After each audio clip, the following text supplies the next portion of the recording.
Okay, so we would like to start our first substantive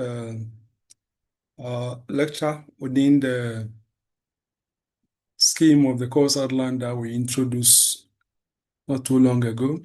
So we are looking at introduction to company law in Ghana, and we seek to understand or define company law, explore sources of company law in Ghana, and discuss what should be the proper function and the role of company law in an economy. We will also be looking at the historical evolution of company law in Ghana and overview of the New Companies Act 2019, Act 992. Yeah, so the essential things we would like you to read is the Companies Act 2019, Act 992, and the other materials. There's an article that I did in 2007, but that article was published in the Commonwealth Law Bulletin, Reforming Companies Code of Ghana, Which Way to Go.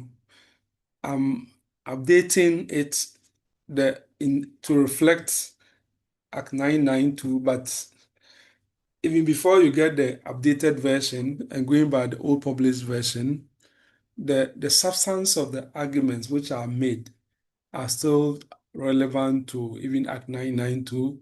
The only difference will be maybe like the session numbers, which might have changed. And as we move along, you notice that most of the provisions in Act 17 now, which have been repealed, have actually been reenacted in Act 992.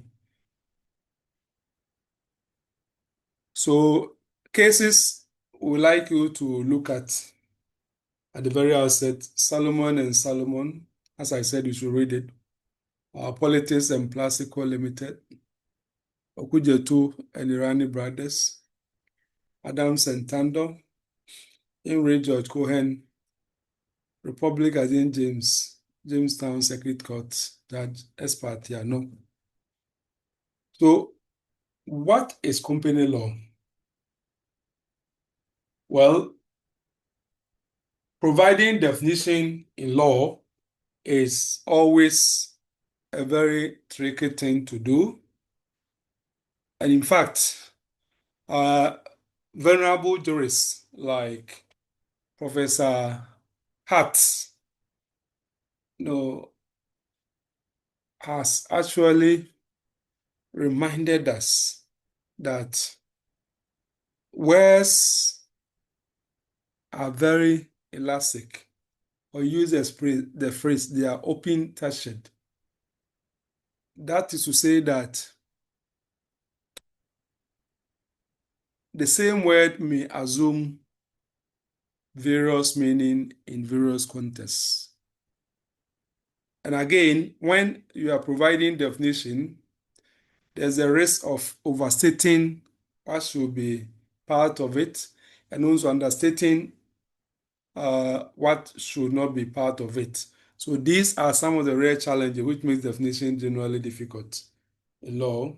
That notwithstanding, in terms of giving us a bird's eye view of what the area of law we call company law is, we may probably profit from what Professor Bonzi Simpson said, that company law is a branch of law that covers the substantive law and procedures relating to the company. So, as a branch of law, we may understand it as that aspect of the law that governs the setting up of a business vehicle we call company. So all the things, legally speaking, relating to the setting up, the formation, the running, and the dissolution of the business model organization we call the appetite. What is known as company law.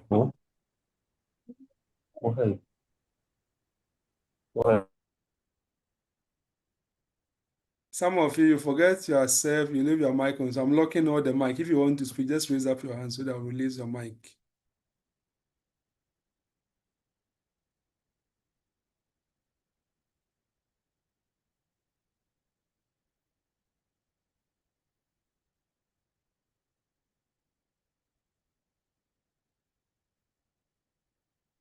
So if we wanted to look at the company law in a very strict and narrow sense, we could say that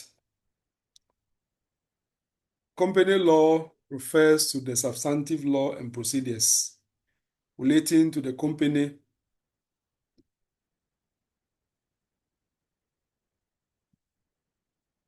and then the formation, dissolution of the company, the rights, duties, powers, and liability of members, officers and auditors of the company, corporate financing, accounting and auditing of corporate funds, and the supervision of corporate affairs by the registrar and the judiciary. So the whole gamut, the totality or the assemblage of all that is what is called company law in its narrowest and strict sense. That is what Professor Bonzi Simpson opines. And to a large extent, I think that we agree with him.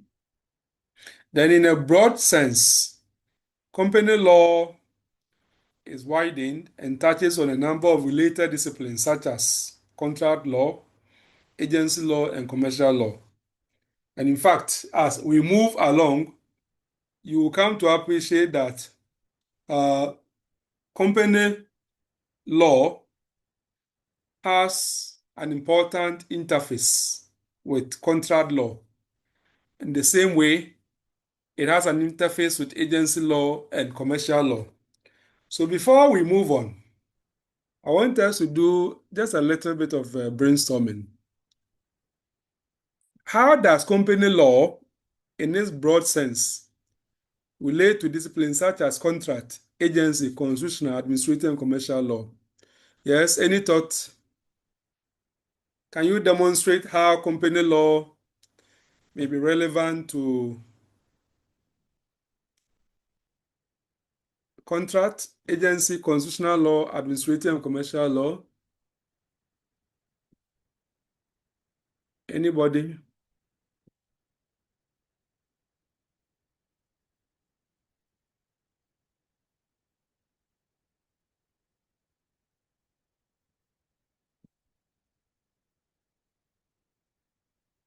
Well, maybe I would say that this question, let's defer it. We'll come back to it when we've covered some grounds in company law so that we'll be in a position to speak to it. Probably at this stage it's a bit too early for you, so I understand.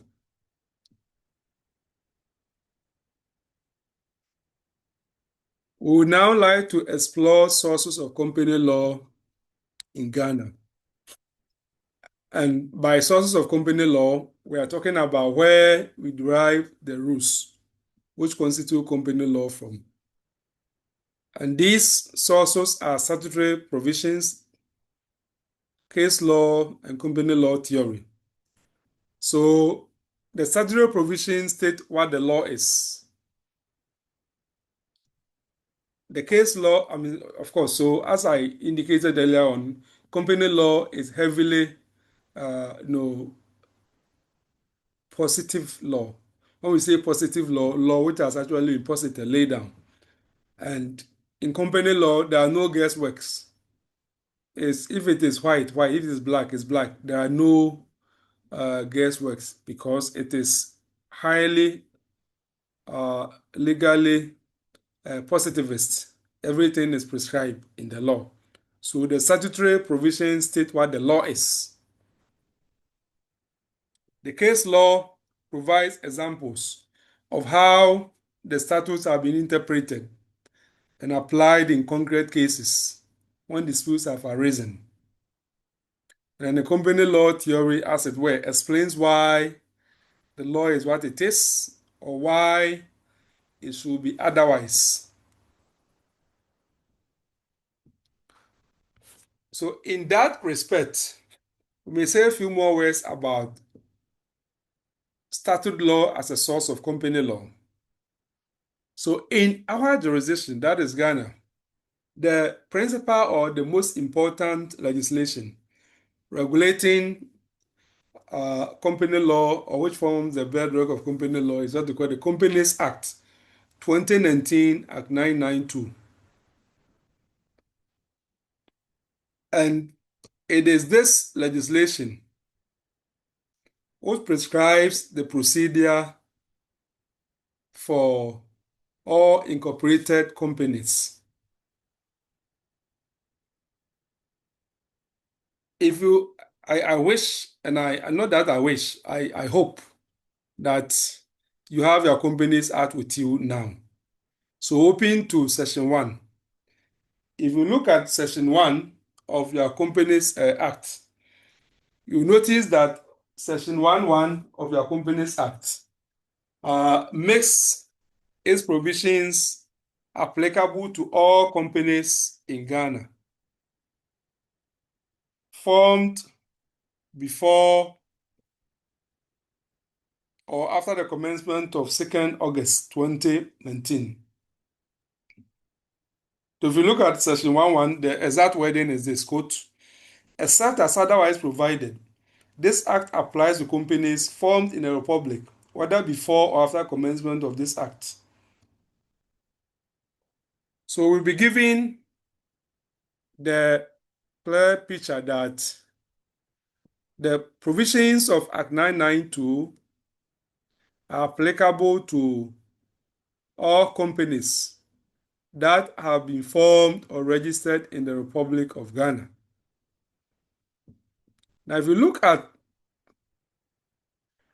but the point must also be made that there are certain aspects of Act 992 which are specifically applicable to particular companies recognized by it.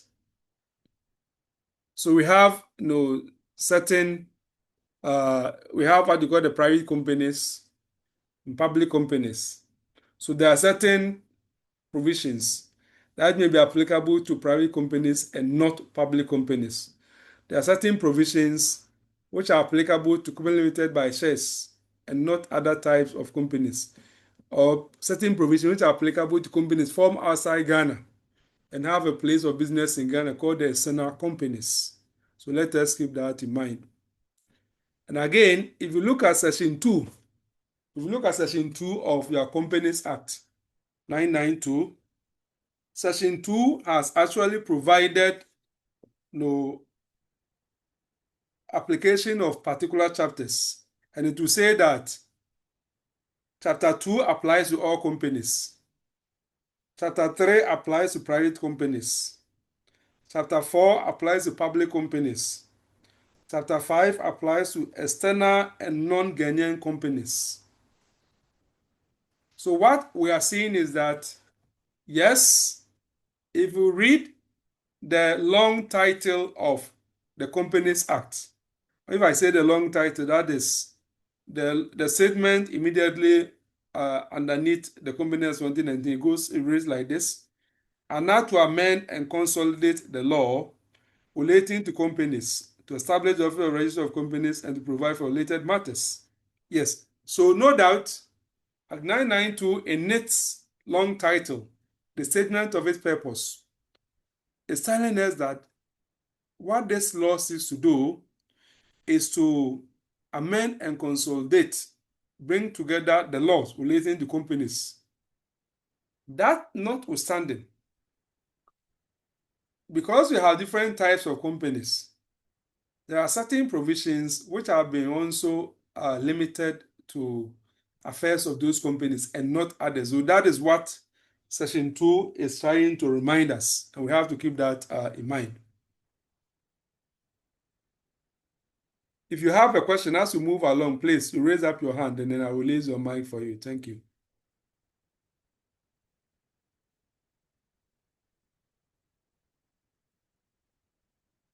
So, if you look at Section 4, Section 4 talks about companies formed for special purposes. And what that means is that there are certain specialized companies which, within the province of Section 4, are subject to additional rules despite the general provisions of this Companies Act, Act 992. So therefore, if you look at Section 4 of Act 992, it reads as follows, and I quote, "This Act does not abrogate or affect legislation relating to companies carry on the business of banking, insurance, or any other business which is subject to special regulation." So, we are being told by Section 4 of Act 992 that when it comes to banking companies or company which is doing banking, right? Insurance companies and maybe other specialized companies, as the case may be, that they have their own special legislation, their unique legislation. Those legislation are still applicable and binding on those companies. And in that case, those are called the specific, if you like, legislation. Later on, you're doing interpretation, you have to call the specialibus non generala principle. If we have like the specific provision and a general provision, the position of the law is that the specific provision actually supersede the general provision. So in this case, if you have like the bank, if you have a banking legislation, right, when it comes to matters which have been prescribed by the banking legislation and similar matters prescribed by the Companies Act, which is the general legislation, and the banking legislation will supersede the general legislation. So we need to be aware of a very important document which we call the Gower's report. Okay, so as we read the local textbooks on company law, reference will be made to the Gower's report, and as we read some of the case law from our courts, reference sometimes is made to the Gower's report. What is the Gower's report? The old companies legislation, that is Companies Code 1963 at 179, which has been repealed now, has an important history. And the history is what is known as the Gower's report. In the early 1960s, Professor L.C.B. Gower was commissioned or appointed by the government at the time to undertake an inquiry into matters relating to company law in Ghana, and that they should look around the world and Africa and try and make proposal for our own unique company legislation, which will be fit for our local needs. Now, his work culminated in a very important report, which we call the Gower's report. And attached to that report was a draft bill, which will later be passed to become the Companies Act or Companies Code 1963 at 179. But what is really attractive as far as the Gower's report is concerned is that he has done some kind of session by session analysis or clause by clause commentary. So in the bill which he proposed, which was later on passed, he will try and explain each provision that he has actually put there, and why he thinks that what he has put there is the best for us and not any other. He tried to explain. So that is what we call the Gower's report.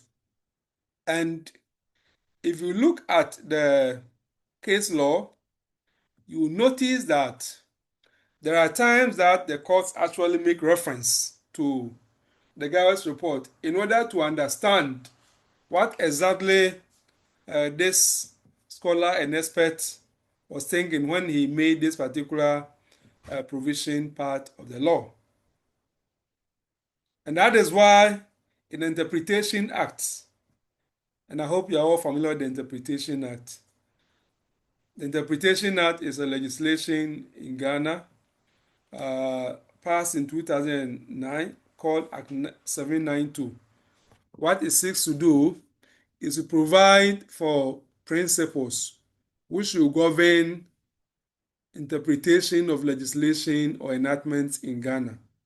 So if you look at Section 10 of that, it permits the use of report of Commission of Inquiry in the interpretation of statute.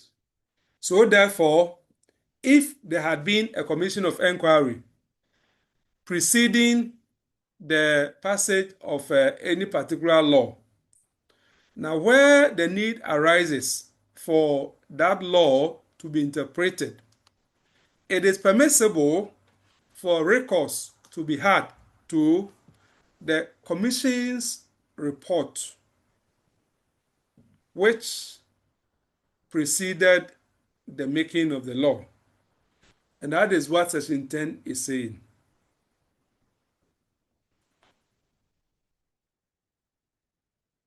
So therefore, in Politis, again, Plasco Limited number 2, a case reported in 1967 Ghana Law Report, Justice Emisa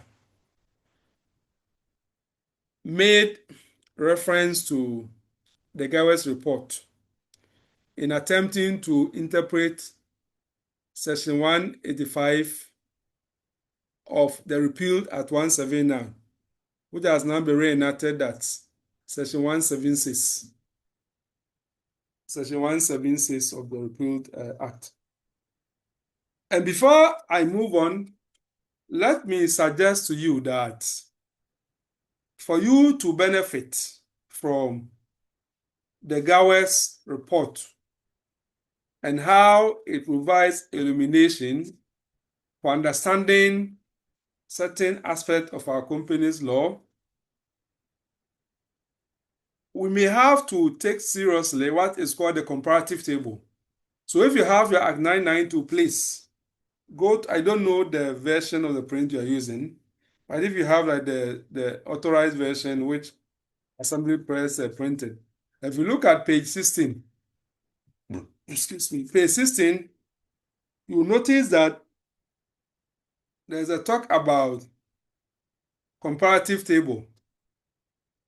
And in the comparative table, you see two main columns.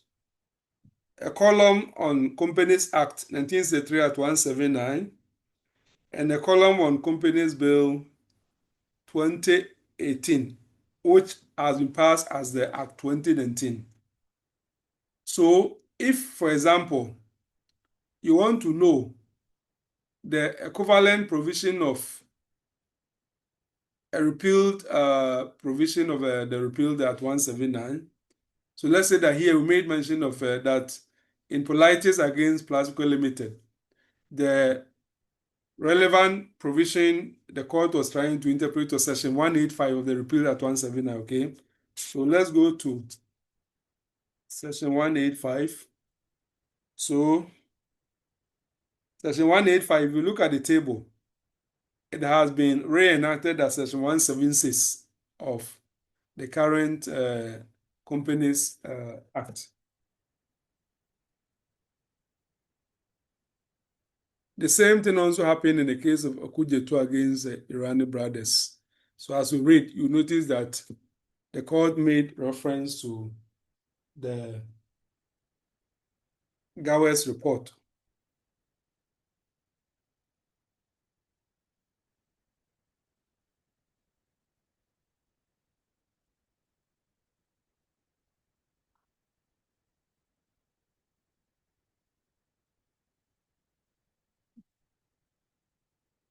Now, in Adams against Tandor, the Court of Appeal reminded us that the views of the commissioner, like including the Gower's report, were not necessarily once the bill has been passed. Of course, the Court of Appeal decision was 1984-86 per the report. That decision will have been important at the time, but following the passage of the Interpretation Act of 2009, which in terms of Section 10 says that it is permissible to make use of report of commission of inquiry in interpretation of a statute, the admonition given by the Court of Appeal in Adams and Tandor in the 80s is no longer important because now there's an explicit provision in the law which says that there's nothing wrong to look at the report of a commission of inquiry relevant to a particular legislation being interpreted. So let's keep that in mind.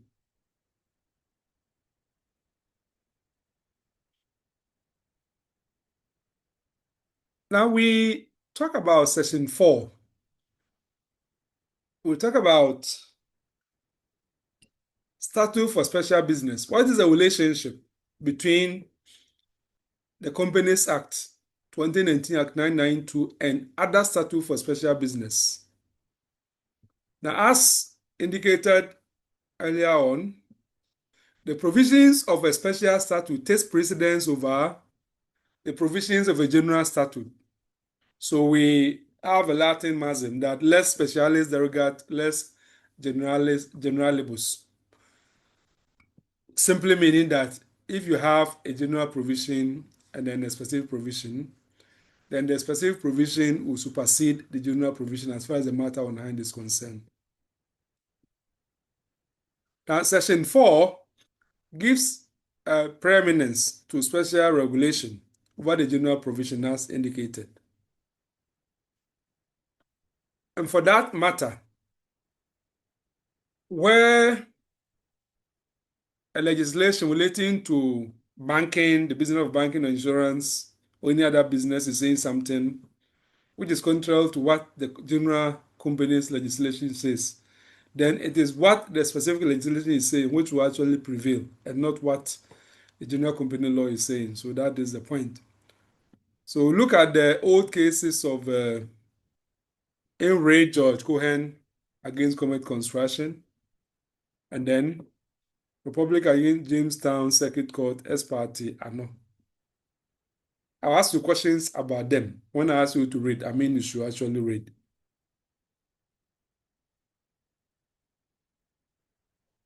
Another point we need to note as far as the statutory source of company law is concerned is Section 5. Section 5 is to the effect that the rules of equity and of common law applicable to companies shall continue in force unless they are inconsistent with a provision of this act. And this is very important. So what Section 5 is reminding us is that all the principles which have been determined at common law and in equity relating to company law matters, they are still regarded as part of our laws. The only caveat is that they should not be inconsistent with provisions of the law, Act 992, or any other legislation, as the case may be. So long as they do not contradict the statutory provision, then they are considered as part of our laws.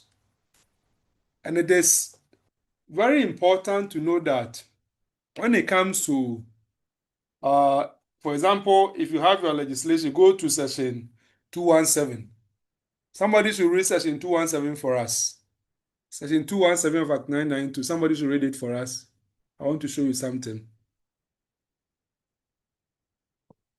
Somebody should read it for us. Section 217. Who is reading? It means you don't have your law with you.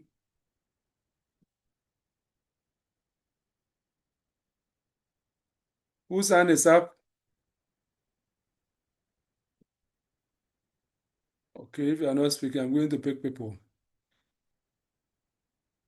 Who is Ad? And then Akuya Sewa. Can you read for us? Read section 217 of Act 992. You can open your mic now. You and Ad, whoever will first.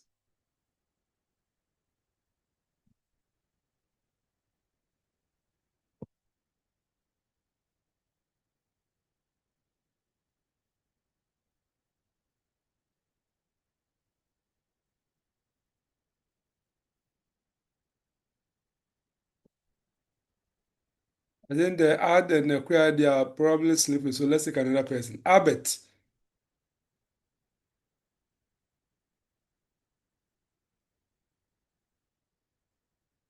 Albert has disappeared. Okay, let's take Mufa Bernard.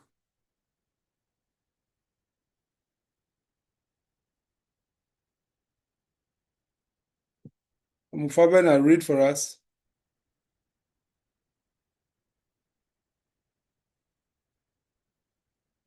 Hello, sir. Yes, read for us. Sir, please, I'm still in the office and I do not have the act with me.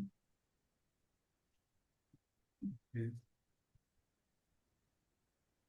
Anybody?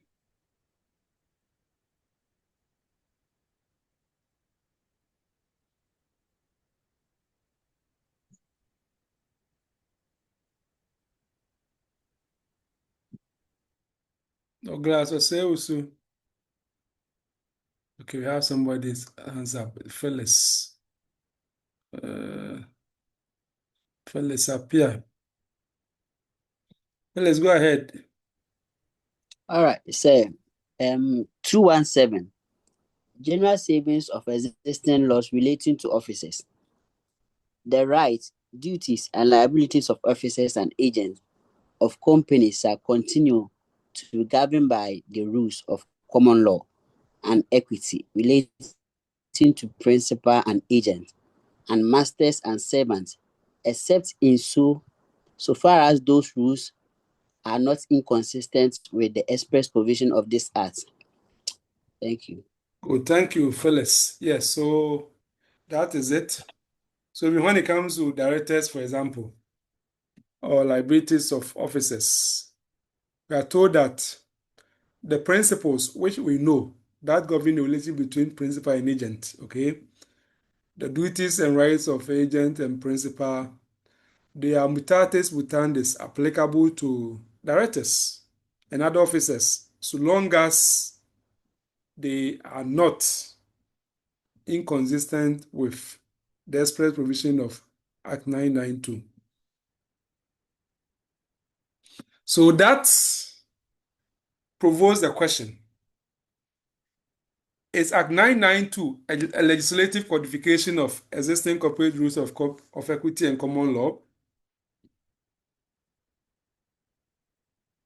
Can we really say that? Well, it's something we have to reflect on. Another source of company law in Ghana is what we call judicial decision or case law. So as you've explained here, we are talking about rulings of the court, trying to provide interpretation and application of the provisions of the Companies Act to concrete facts and practical problems facing a corporate world and business. It is true that most of the case law predated the Companies Act 2019. It is still part of our company law. So, for example, if we take Salomon and Solomon, it's a very old case, 1897, but they established an important principle regarding separate legal personality of a company and its limited liability. The fact that once you have registered and incorporated the business as a company, in the eyes of the law, it is considered as separate from the incorporators. It's considered as separate from the members, from the officers, and so on. It is seen as a person in its own right, as it were. And again, the principle of limited liability, the fact that where a company is incorporated at limited liability, then the liability of the members cannot exceed amount of money, for example, remaining unpaid on the shares that have been issued to them, as it were. We'll talk more about that later on. But just to let you know that these cornerstone principles are principles which actually evolved and crystallized in the case law, even long before we came to have our legislation, and they are still considered as part of the law. Just like the rule in Trevor and Whitworth, when we are discussing the doctrine of capital maintenance, the rule on Trevor and Whitworth is to the effect that a company share capital must be kept intact for the benefits of its creditors, and it should not be depleted except in the normal trading losses. Now, when we are discussing capital maintenance under shares, later on you notice that this rule in Trevor and Whitworth is a very important foundation principle as far as that particular area of corporate finance is concerned. And this was developed no long ago, before we even came to have our legislation, and yet they are still considered as a part of our laws. We also talk about the company law theory. I mean, an attempt to understand the rationale, underpinning the decisions of the courts as they try to interpret and apply the law. So the whys and the why nots are all subsumed under company law theory, if you like. So in this regard, the various academic texts, reports of relevant commissions, and legislative working papers are all part of what we will call sources of company law theory, as it was. So let us keep that in mind. Well, I will pause here and then we'll continue from proper functioning of company law at our next class. It was already past 9. So we will keep to the schedule as I said. We meet Sunday at 6:30 p.m. for company law. And then we have our jurisprudence Saturday at 6 a.m. Thank you.